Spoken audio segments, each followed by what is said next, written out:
It is time. I wish I had some kind of like fancy intro, with like drums and like drum kits and trumpets and like maybe the marching 100 from Florida A&M or something like that. Some kind of a trumpet fanfare, because it is hour number 2, and that means one thing: that it is the Power Hour officially, where we catch up with our buddy unrestricted free agent Nino Torres to start things off. Nino, my brother, it is Nick, it is John, and it is you. What is up, sir? Hey, hello, people. Hello, America. I'm Nino Torres here from Lima, Peru. Very excited, all pumped because of World Cup qualifiers kicking off today. My beloved Peru, I don't know what are we going to do with Colombia, but we're going to talk about that. But of course, you know me. I gotta show you something, right? Always gotta show you something, and this is it. Oh man! Whoa! Look at that! Look at that! That is spectacular. It's Farfan. Oh, Farfan, man! Yeah, Farfan, my favorite player for the last 30 years for us. Wow. So we're fully loaded with Farfan today. That's how you're leading off. I see how. Yes, sir. We got qualifying. You're styling and profiling in your jersey, and you're trying to stay properly hydrated, as you should. Yes, sir. When you look at this round of qualifying, I might need you to in theory, not in actual form. I need you to put that jersey off to the side. I need you to put put the pullover back on it, and I need you to put your analyst hat on. When you look at this round of qualifying that's going on as folks are chasing after world championships, today it is Bolivia, Venezuela. Bolivia is favored at minus 102. And then at 8 o'clock tonight, Argentina and Chile. And Argentina is a bunch of heavy hitters right now to minus 345. When you look at the activity today, before we get into the activity tomorrow, what sticks in your mind with these 4 teams? For today, all for the locals, man. All for the locals. There's the numbers don't lie. Venezuela only won once in Bolivia. Only once. After the 22 minutes in La Paz, and now I'm playing at El Alto. So they added a few more, a couple of hundred more meters above the sea level if it wasn't enough to play in La Paz. So they're going, they went to El Alto, which is I think it's like 400 meters, 300 yards higher than usual. So Minnesota only won once there. I don't think they but you never know. I don't know, because Venezuela has been undefeated in the last 5 rounds of the competition. Undefeated, man. They're running wild and they're so solid. They are on pace, and I predicted this last year actually, that Venezuela was going to qualify for the World Cup. So I don't know about Peru. But Venezuela is on pace to finally get their golden ticket for the first time ever. Wow. In the history of CONMEBOL. We want to see Venezuela in the World Cup, in the 2026 World Cup. I'm telling you that. I don't think they're going to lose. I think it's going to be a draw in La Paz. Bolivia is getting with their new coach. They got Oscar Villegas. By the way, that I mentioned, new coach. There's 6 new coaches. 6 coaches that are making the debut on these qualifiers. 6, man. It's insane. One of those is Ricardo Gareca, our Ricardo Gareca. I'm saying ours because he took us to the World Cup for the first time in 36 years. Right.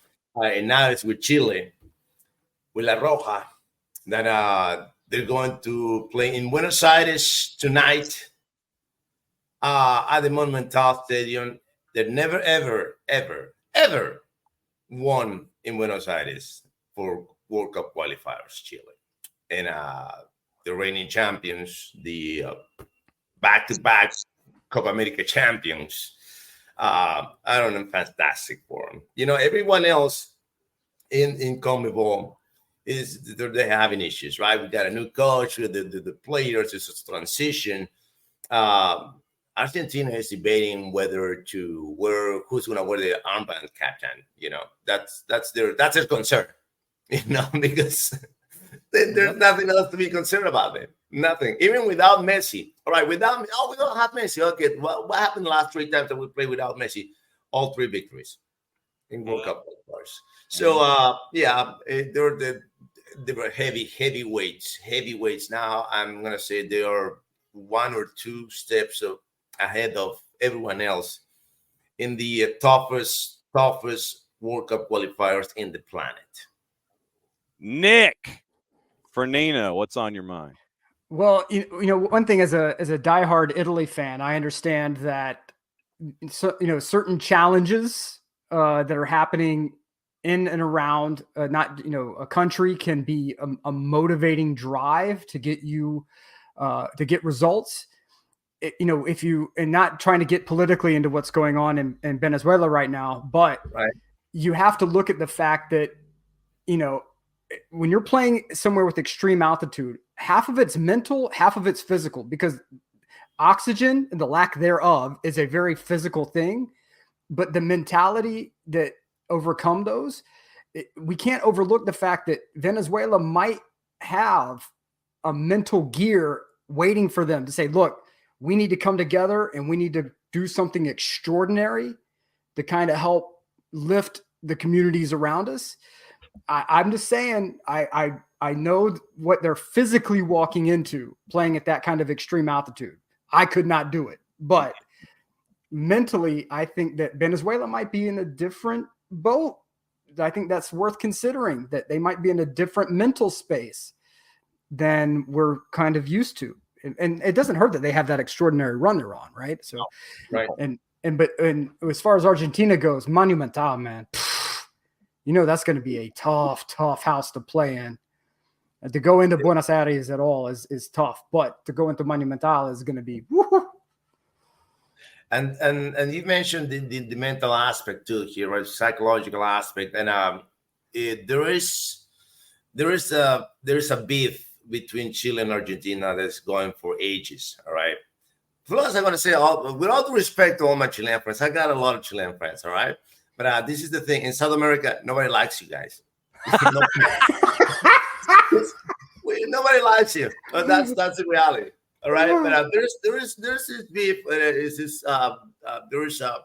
The origin of this beef is back in the 80s, right? The Malvinas War. Because everyone else, listen, I don't know if you know about this, but if you know anything about it, yeah, go for it. Yeah. I want to tell you a story, all right? During the 1982 conflict between the England and Argentina for the Malvinas Islands, the Falklands, yeah. Everyone in South America was trying to support Argentina. And guess who provided the ports for the English Navy to bring their resources to South America? Guess who was that? Wow. Chile. My God. It's around the corner, which has got us around Argentina. We don't have to go on the East Coast. We go to the West Coast and we come from the other side. Wow. Yeah. I had no clue. I try to pride myself on like all the angles, and I had no clue that this took place. This is mind-bending. And that's why there's the beef between Argentina and Chile. It's every time, man. Every time. So wow, yeah, it's a crazy story, man. And in Argentina, they love us because we actually sent our Air Force. We sent, it was like 5 or 6.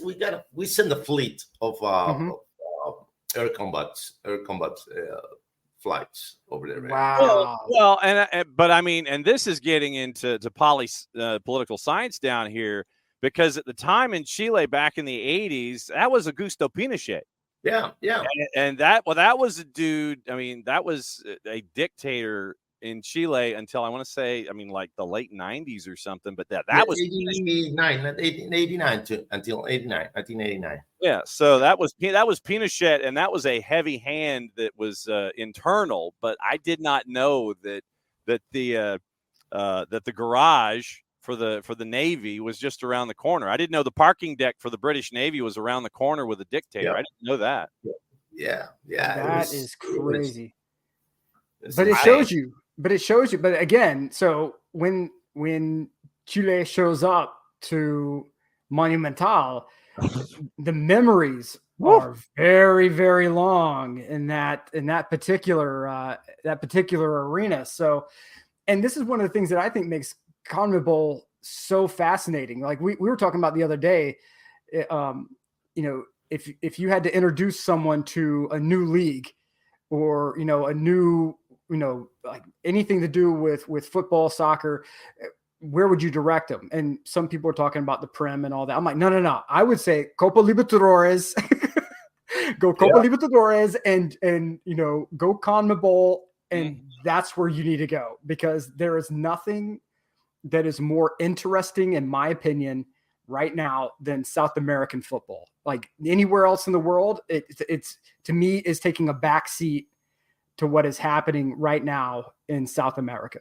Crazy. Because it's a different breed, and there's so many different aspects that you coming into place, like the one that just told you, and there's many others, of course, and we'll talk about that the next time. But it is crazy, the World Cup qualifiers in South America. That's why it is the toughest in the world. It's not because I'm South American, right? Because you have to face many other aspects that you don't face when you play. Italy plays San Marino, Italy plays Gibraltar. Cristiano Ronaldo got a record of scoring 3,500 goals. Against I'm just kidding. Hey, but okay. When does Germany have to go and play at the altitude that Brazil does when they have to go to Bolivia? Like who else is planning that? Or who else has to go and leave a place like Bolivia and go play, like in Sao Paulo or Manaus or wherever Brazil elects to want to play that week? There's no greater variety, in my opinion, of climate, of culture, of pressure that beautiful melting pot of South America. There's no place like it, because I mean, to go from, well, who are you playing this week? Well, we got to play Argentina. Oh crap. Okay. World Cup champions, back-to-back Copa America. Okay. Who are you playing next week? Okay. We got to go to Brazil. Okay. Okay. Great. 5-time champions. Who are you going to after this? You got those guys. Right. Man.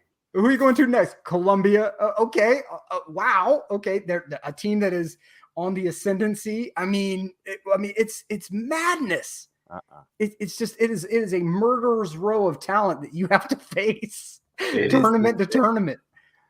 It is insane. And this particular round of the qualifiers, there's some streaks, the long streaks across all the matches, right? Like Chile won in Argentina. Venezuela won once in Bolivia. We haven't beat Colombia in 43 freaking years, man. 43 freaking years. Let me tell you how long ago was that, all right? Just to give you an idea, I watched that game on black and white TV. Wow. Black and white, all right? All right, just to give you an idea. Oh, man. So this round that we're going through, it's today, tomorrow, and then next week when everybody plays on the 10th. So we'll have a lot to catch up with next week. So let me just run through the juice boxes for all the matchups, and then we can talk about my boys in Brazil who are not your older brother's Brazil right now. We mentioned what's going on today.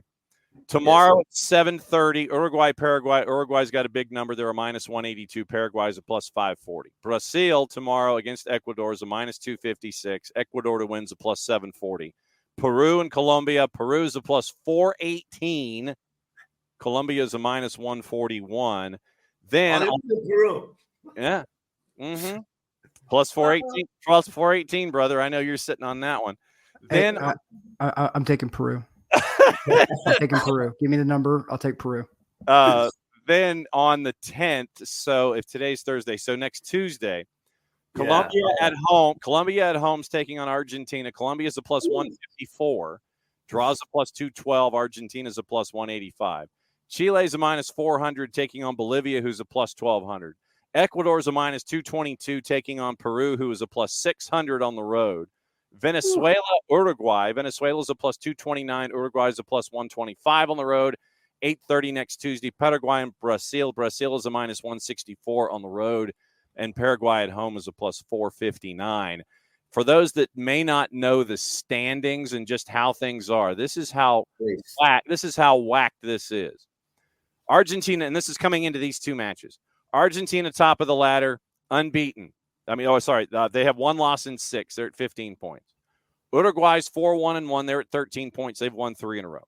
Colombia, 3-0-3, 12 points. They have not lost in the competition yet, and they're clean in their last 5, but they haven't lost in 6. Venezuela's at 9 points. Ecuador, with a 3-point penalty, is right now in 5th. They would be in 4th if they hadn't been penalized. Brazil is in the 6th spot. They've lost 3 in a row, and they are in 7 points, and they're in that last spot to qualify right now. Paraguay is at 5 points ahead on goal difference with Chile. 7 is the play-in, where they probably play somebody like Oceania, and you go play Vanuatu or something to get in. Bolivia right now, 3 points. They've given up 14 goals in 6 matches. And then Peru, 0-2-4, minus 7 in the goal difference. They've only scored 1 goal in the 6 matches so far, 2 points on the road. They did snap the 4-game losing streak last time out with a draw. So that's where we are in all of this madness, Nino. I mean, this is it. First off, as Nick, go ahead and say your phrase about heavy competition. What is it? Look, I got 500 of these things. Which one do you want? I mean, look, the one involving the phone booth. Oh, it's a knife fight in a phone booth, baby. Yeah, it's a knife fight in a phone booth. There's no telling who's coming out the winner on that one. And even if you win, you're probably going to feel like you lost. So I like that one, man. Knife fight. I like that. I like that, man. Like that. When you look, I mean, it's 6.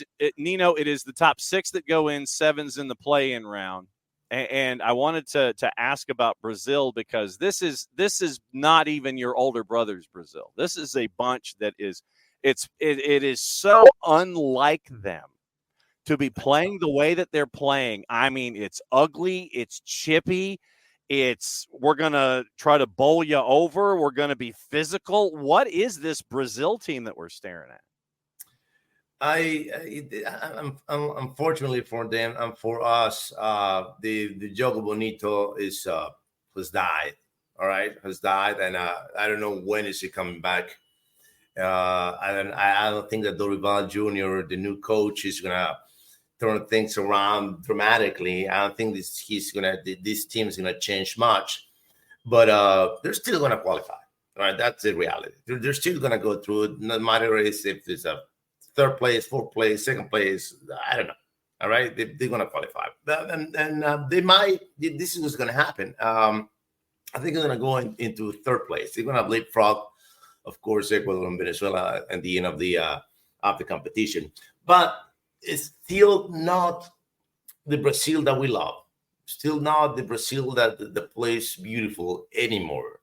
And it's I don't know it's the guidance, right? It's got to be the guidance. And we said this during this the last game in the Copa America, where all the players were determining who's gonna. I mean, not determined, but they were doing the pep talk prior to the penalty round, and the coach was outside trying to jump in. Hey, let me in. You know what? It's just they need a reality check. That's what they need. And I don't think that Dorival Jr. has the authority, or I don't think that they need, who they need? They need someone who's well respected. And right now, I don't think there is a coach in Brazil. That's why they were trying to get Ancelotti. That's why they were trying to get Ancelotti to coach Brazil because Yep. they need a figure like that. You know, the league of the freaking the Tony Soprano to lead this way. All right, to be this is my way. Otherwise, you die. Something like that. You know, I'm sending it to Jersey 6 feet under. That's the kind of thing that they need. And I don't think Dorival Jr. is the answer. So we're not gonna see much improvement from Brazil in the next couple of games. I want to say this year. Okay. Things are gonna be different next year. Maybe he's gonna take place on, but I don't think that Dorival Jr. is the answer that Brazil needs to bounce back and be the almighty Brazilians that we all loved. I don't think that is the guy.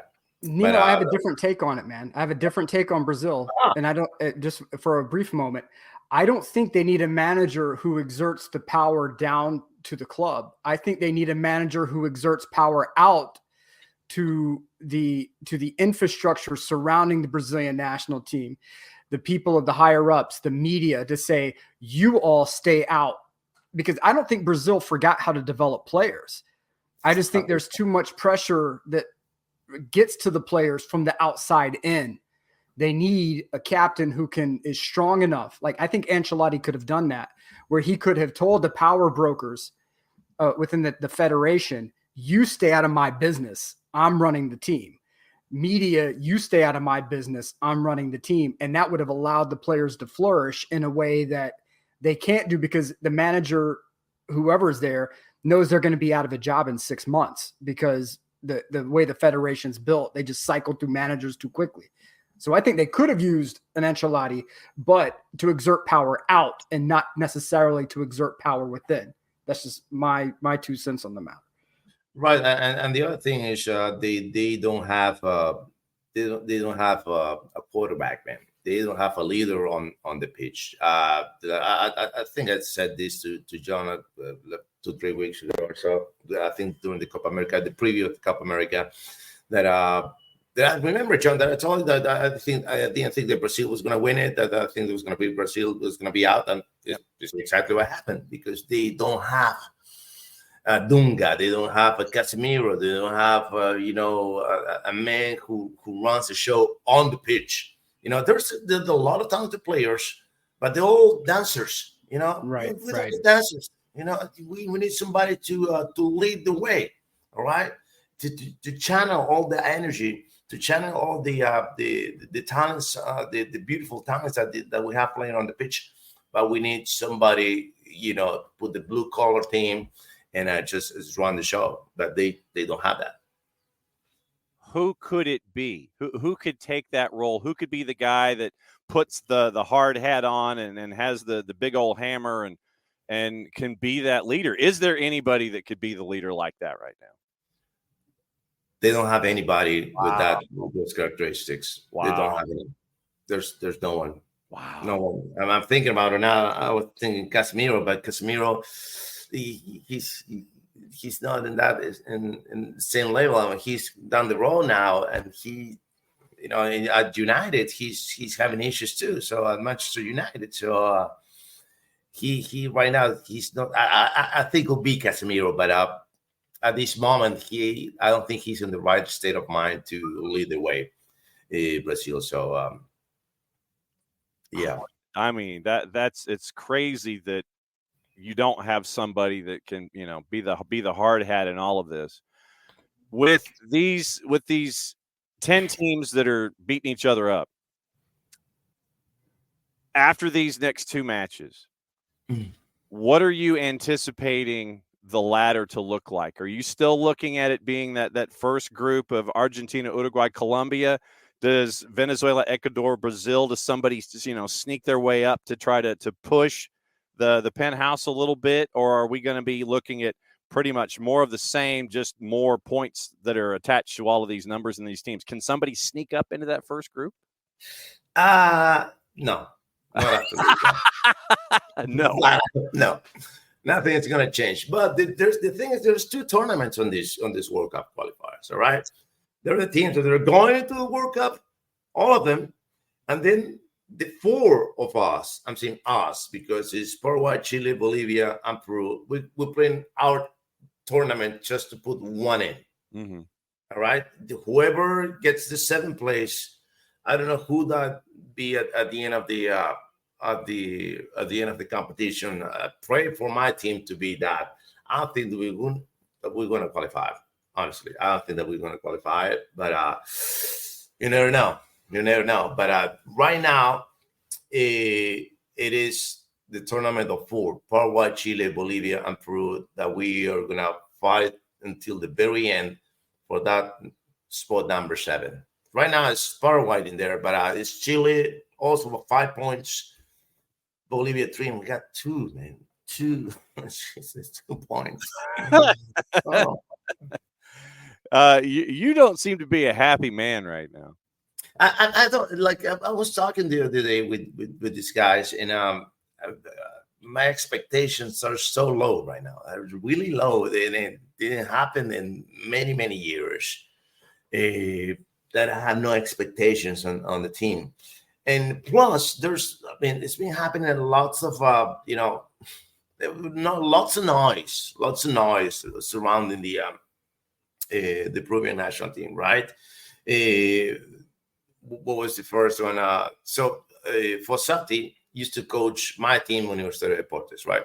So the federation called him after he won the championship last year. Hey, can you coach the national team? He said, yes, all right. So he went to the national team. And of course, he knows people in Universitario. And I don't know exactly what happened with the doctor of the Peruvian national team. But he wasn't available or something. And then he called his guy from Universitario. Hey, come over and work with us. Guess what happened? Alianza Lima, our arch rivals, they sent an official letter of complaint to the Peruvian Soccer Federation. How dare you? How dare you pick an Universidad de Deportes doctor? There's a conflict of interest on this. What are you talking about, brother? What are you talking about? My God, ridiculous. And what else? We have the issue with some players that have been partying. Our number 9s are not scoring a goal in like 10 years. I'm just saying, 10 years. But yeah, we got problems. But I got something beautiful that is happening. That Franco Salenato, one of the wingers, got injured. So immediately Fossati called Max Loren Castro. All right, get this name. 16 years old. 16 years old. He got 15 games in the Peruvian top flight division. He is, I'm not gonna say he's a super talent, but I'm excited to see if he can get some minutes with the Peruvian national team. We got Kendry Páez for Ecuador, 17 years old. And we got now Max Loren with 16, and what's the other guy? Lamine Jamal. They're the youngest players in the planet to be played for their first national team. And I know this is not Peruvian related to Peru, but tomorrow is the last game for Luis Suarez, the magical striker, for me, the best number 9 in the last 15 years after Ronaldo Nazario de Lima. I think he's my favorite number 9 of all time. Of all time, yes. He's retiring tomorrow. He's retiring. His last game with the La Celeste. Yeah. Over Brazilian Phenomenal? Over Phenomenal? No, Phenomenal is number 1. Okay. But that's Ronaldo Nazario. Oh, see. Okay. I mean, man. Yeah. He was like, hey, wait, over Phenomenal? No. He's number 1 of all time for me. That's the one player who ever struck fear in my heart, man. When he was with Inter, it was like, oh my God. Like the minute the ball touched his foot, it's like, oh, here we go. Oh God. And it's crazy, right? Because everyone remembers the Ronaldo from Barcelona, but in that year. But for me, that season, 96, 97, 98 with Inter, I think that was his best. Best. Yeah, he was. I mean, we were discussing just yesterday. Yeah.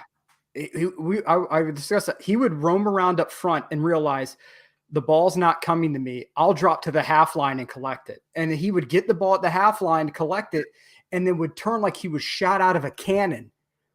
And you couldn't outrun him. Even if you had an extra like 5 or 10 steps on him, you could not outrun him. You couldn't get the ball off his foot. And the moment he saw any daylight, it was like a missile leaving his foot going to the back of the net. And there was nothing you could do. It was just terrifying as a Milan supporter to watch this man play. It was, man. Now, John, I got to tell you a story. You know the story about Ronaldo with his players in Valladolid? No. He's president of Valladolid, right? And they're strongly right now on the table. And he's seeing the issue with the finishes, right? So he went to the locker room because he's the president. He's not the president, the owner of Valladolid. He went into the locker room and said, guys, once you get into the end zone, don't get nervous. It's so easy. Just pick one spot and put the ball in there. Everybody looked at me. That's easy for you, not for us. Oh my God! Sometimes I forgot I'm the owner and I'm thinking about the player, but yeah. So what are you going to be properly hydrated watching everything today? I mean, you're going to have to see, you got to pace yourself because you and I we're talking right now. First match isn't until 4:00 Eastern time. So we're talking what? 5.5 hours from now. And then at 2000 hours, which is, almost 1000 hours from now, man, you got to pace yourself. How are you going to pace yourself before these 2 matches today and then all the action tomorrow? I don't know. I'm getting ready. I've already got all the stats, everything popped up on my screen right now. You see my laptop, I got like the 10 windows open, and it's all about soccer today and tomorrow and up until next weekend. And also, John, so next Thursday, we might have some news. We'll let you know. Oh, cool. About this guy right here, this boys right here. So our unrestricted free agent, Nino Torres. He's going to have might come out of yeah. So all right. We'll get some news to you. You're going to be the first one to know. So love you. Right. So we will once again, when you come back next week, we'll talk CONMEBOL, we'll talk everything else, and we'll talk about the news that you're going to break next week. Love you, brother, and be safe. Enjoy the game. Show that jersey one more time. Hit me. Yes, sir. Yes, sir. No, this is the Peruvian national. Yes. Look at that. Yeah. Number 10. Look at that. Yeah. So, all right. So that's the handoff. Nino is heading out. He's going to go watch CONMEBOL. Nico's coming in. We're going to talk a lot of stuff with Nico, with the Major League Soccer, what's going on here in Atlanta. Be well, Nino. We will catch up with you next week, my friend.